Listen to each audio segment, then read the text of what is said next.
Hey there, Afrodo Reviews here, coming at you with another book to decide. Is that worth reading of a second breakfast? Or does it deserve the fiery pits of Mount Doom? Welcome to another minor TBR review. Today's book shall be the Sapphic Viking romance novel known as Sigrid and Elyn. I believe that's how you say her name. A Tale from Norvinger. That I don't know how to say. This is written by author Edale. Again, another name I don't know how to say.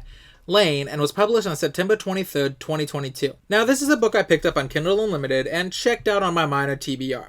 Light reading between where I don't have a book on me because I was told I wasn't allowed to bring it to the store.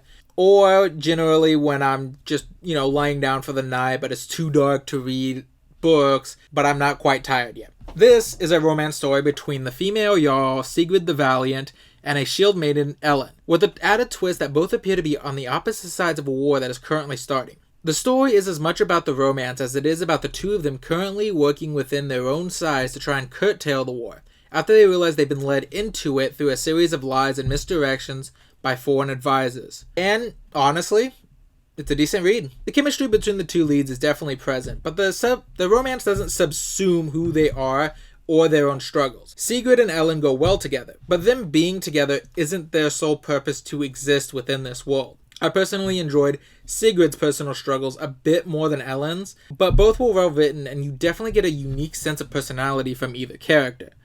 It does what I've noticed a lot of these kind of stories do, and has a shifting third-person limited perspective, but unlike Resistance, it did it well. Honestly, for the most part, I could gush quite a bit about this book. There are some faults here and there. Personally, I didn't like the inclusion of the prophecy within the book.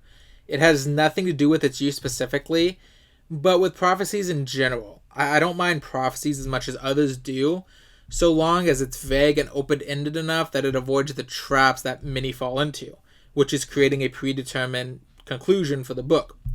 When you include prophecies that basically tell you how a book is going to end, it does kind of take out a fair amount of the tension. Harry Potter and Percy Jackson both got away with the prophecies because both prophecies are inherently about a choice that a character makes. I would also say that the way the villain was handled was a bit disappointing. We don't really get much about them. The two advisors that are orchestrating the war get only a bit of screen time and aren't very distinct from each other, while the main mastermind Jarl behind them has a somewhat weak motivation that I felt the story thought was stronger and more sympathetic than it really was. And the twist traitors on either side felt a bit weak. Both felt like they were made because it helped the eventual official nature of Sigrid and Elyn's romance go by much easier than if they had been around. One, I think, is better than the other because of the actions they commit when they're found out. And I can see the motivation more genuinely, because the other just sort of feels like it was made because the author wanted this character to have a comeuppance, but couldn't think of a way to do it without making them a traitor. It just really doesn't fit their actions with the rest of the book, even if the book does try to justify it. I would also say that there were a few points where the book did lose me in its writing. For example, at one point Sigrid unalives someone in this book in a way that sounds creative, but as I thought about it, I realized it was just hard to get a mental picture of. Just the way it was described, I'm unsure how the scene played out, and if I was even imagining it right, even as I thought it through in my head. But yeah, apart from that, I really could just gush about this book, so overall, I'd give the book a 7 out of 10.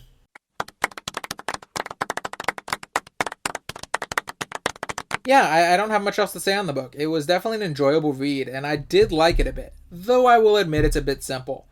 It's not any kind of book that I would sing the praises about without being prompted to, and there are some things that I felt the book could have done to be a bit more interesting or more coherent throughout. I would definitely recommend it for anyone who has a fondness for Vikings or Sapphic romance, however.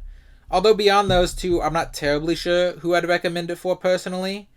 It is kind of a fantasy book, but in a very loose way. Like Coming of Dragons, sort of. It's sort of set place in a real world, but there's clear elements of actual magic that exist, so I'm not sure if I would label it as a fantasy novel or a historical romance novel. But yeah, with that being said, I got nothing else to say.